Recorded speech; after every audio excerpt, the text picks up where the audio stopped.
அல்லாஹு தஆலாவால் தயார்படுத்தப்பட்டிருக்கக்கூடிய அந்த ஜன்னா, அந்த சுவர்க்கத்தை அடைந்து கொள்ள வேண்டும் என்பதற்கு, அந்த சுவர்க்கத்திலே நாங்களும் நுழைய வேண்டும் என்பதற்கு என்ன தியாகங்களை, என்ன அர்ப்பணிப்புகளை நாங்கள் செய்து வருகின்றோம்.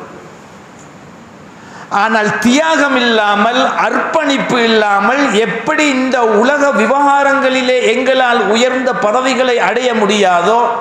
ஒரு தனவந்தனாக செல்வந்தனாக மாற முடியாதோ, உயர்ந்த கல்வித்தரத்தை எங்களால் அடைய முடியாதோ,